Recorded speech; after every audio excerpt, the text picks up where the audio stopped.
بسم الله الرحمن الرحيم الحمد لله رب العالمين والصلاة والسلام على رسولنا محمد وعلى آله وأصحابه أجمعين Bir musulman doğurunu şeyle soraptır. Esselamu aleyküm. Ölün adamların adından sadaka bersen bolyar mı? Şonun hükmü nehili aydıp berseniz deyip soraptır. Ve aleykümesselam ve rahmetullahi ve berekatuhu. Musulman doğunlar sadaka berip sogabını ötün geçenlere bağışlamağa dinimizde ruhsat berilýär. Akide kitaplarımızdan El-Akidetu Tahawiyye'de şeýle diýilýär. Ve fi du'a'il ahyai ve sadakatihim menfaatun lil emwat. Dirilerin ölüler üçin eden dua dileklerine ve olar üçin beren, yani dirilerin ölüler üçin beren sadakalarına ölüler üçin peýda bardır diye. Yani ya Allah falan benne rahmet et, günahını bağışla, mekanı cennet bolsun deyip Allah Teala'dan dile getsek musulman doğanlar ölülere peydası bar. Şonun üçin bir musulman dünyadan gaýdanna arkasından cenaza namazı kılınýar we cenaza namazının içinde Allah Teala'dan şol benne üçin dile gedilýär. Ve edil şonun ýaly musulman doğanlar sadaka berip sogabyny ölülere bağışlasak, şol sadakaň sogaby ölülere barýar. Sadaka berip ölülere sogaby bağışlamagyň dogrulygynyň delilini aýdyp geçsek musulman doğanlar bu arada bir näçe hadis bar, sahih hadisler bar.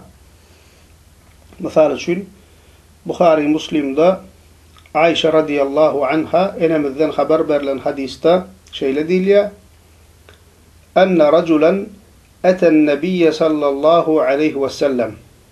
Qal: Ya Resulallah, inne ummi uftiletet nefseha ve lem tusi. وأظنها لو تكلمت تصدقت أفلها أجر إن تصدقت عنها قال نعم." Bir adam gelip, bir sahaba gelip Peygamberimiz sallallahu aleyhi ve selleme şeýle diýär: Ya Resulallah, ecem duydansız dünyadan gaýtdy ve hiç zat wesiýet edip yetişmedi. Eger gurlap yetişen bolsady, sadaka bermegi wesiýet ederdim-ka, şona aýdardım-ka diýip pikirlenýän diýip aýdýar. Ve ünswerin we soraýa, eger men onun adyna sadaka bersem, ona sogaby barmy diýip Peygamber sallallahu aleyhi ve sellemden sahaba soraýar. Onda Peygamber sallallahu aleyhi ve sellem hawa diýip jogap berýär. Delil musulman doğanlar açık aşkar. Ve bu arada başka da sahih hadislerde kan geliyor. İbn Abdülber, İmam Nevevi, İbn Teymiyye, Allahümmesine rahmet etsin, yali alimlerimiz bu arada icma bar diye. Yani ölüler üçün sadaka bersen sogabynyň olara barýanlygyny alimler bir agızdan kabul edýärler diye. Ve musulman doğanlar kim çıkıp sadaka berip sogabyny ölülere bağışlamak dogry däl diýse, şol kişi bidgatçydyr. Dogry ýoldan adan kişidir, akidesi bozuk adamdır. O şu yerde musulman doğanlar bellep geçmeli möhüm zat bar. Ol hem musulman doğanlar sadaka näme? Sadaka näme? Ve sadakany kime bermeli? Sadaka musulman doğanlar fakira, miskine berilýär. Fakir diýip zekat berjek derecede baýlygy bolmayan kişi aýdylýar. Yani gününi aýlaýar, emma ýagdaýy pes. Miskin hiç hili pulu bolmayan kişi, maly mülkü bolmayan kişi. Biri fakir, biri miskin. Sadaka musulman doğanlar fakira, miskine berilýär. Emma bizim içimizde musulman doğanlar şu barada gaty ýalňyş düşünjeler bar.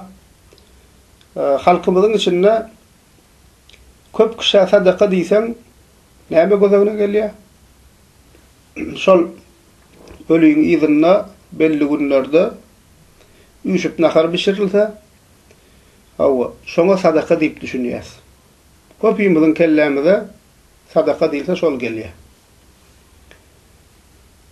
Ve bu hil uyuşmalarına bayam gelýär, garibam gelýär, gapdalyna pul alyp Kur'an okuyan bidgatçy mollalaram bar. Başka da şeriata ters zatlar bar şu uyuşmalarında. Ve bu uyuşmalara musulman doganlar biz halkymyz öz içimizde sadaka diýsegem, İslam'a göre sadaka diýip bolanok. İslam'a göre bu uyuşmalar sadaka hasaplanok. Diýmek musulman doganlar sadaka berip sogabyny öle bagşlajak bolsak, sadaka düşünjämizi düzeltmeli. Ýoksa öz ýanyňdan ölüşün sadaka berýänmikäm diýersiň, ne ol sadaka bolar, ne öle, ne musulmanlara sogaby barar. Sadaka musulman doganlar fakira, miskine, yani garip mätäje berilýär. Sadakanyň görnüşi kän. Ve sadaka berende musulman doganlar elinden, gelliginden mätäji tapmaly. Şoňa hakykatdan hem mätäç adamy tapyp bermeli sadakany, kömegini. Hakykatdan hem şol kişiň näme derdine derman boljak bolmaly. Şonda musulman doganlar sadakaň sogaby köp bolar. Näçe sadakaň sogaby köp bolsa, şonça öle hem peýdasy köp bolar. Misal üçin şeýle bir misal bereli. Adyna sadaka berjek bolýan kişiň ataň ýa-da eneň diýili. Diri bolsa, senem şolara musulman doganlar hödür kerem etmeli bolsaň, elinde bar bolany in gowzadyny hödür kerem edersiňmi ýa-da galan gaçanyny hödür kerem edersiňmi? Elbetde jogaby belli. Akly bar adam öz ene atasyna elindäki bar zadynyň in gowsuny hödür kerem eder. Sogabyny musulman doganlar sogabyny ölülere bagşlamak üçin sadaka ýa-da bir hayır iş edemizde in gowsuny, ýani in sogaplysyny etmäge çalışmaly. Ay işçi qaraydyk da, molla çağıraydyk da diýip başdan sowma etmeler musulman doganlar. Misal üçin suwsap, agzy kepap, gurap, bir damja suwa mätäç bolup ýatan adam gozaňyza getirin. Ölüleriň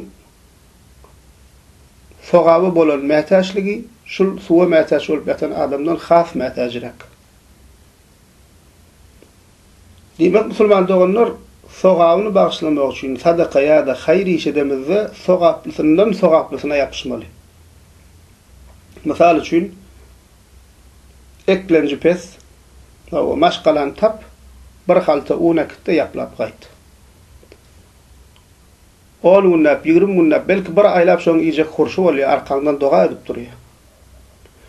Oňa sen sadaka diýip aýtmaklyň şertemde.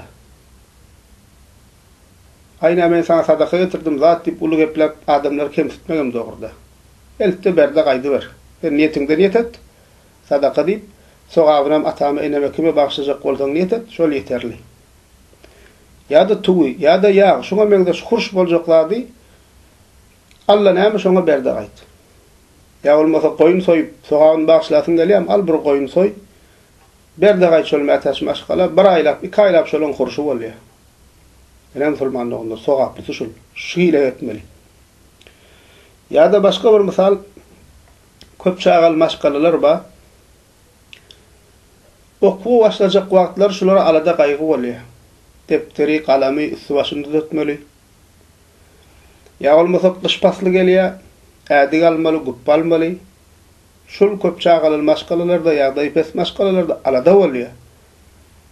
Şo hilmätäç maşgalany tap, okuwa gerek zatlaryny alyp ber, defter, galamny alyp ber, üstüni düzelt, gyşda geýjek zatlaryny alyp ber.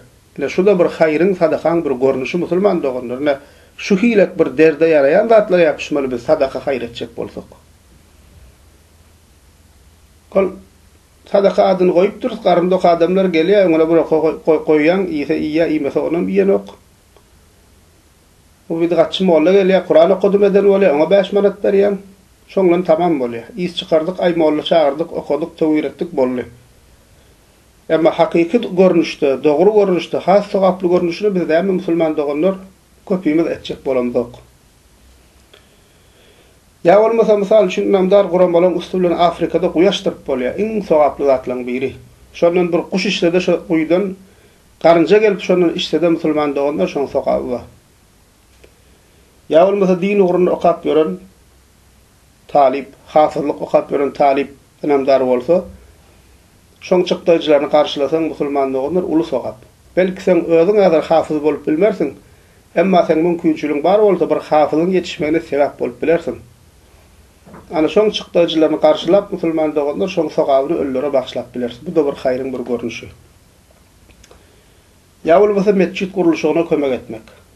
Birje kerpiç alyp goýsaň musulman doganlar şol mescit ayakda durduğu müddetçe sokap gelip durjak.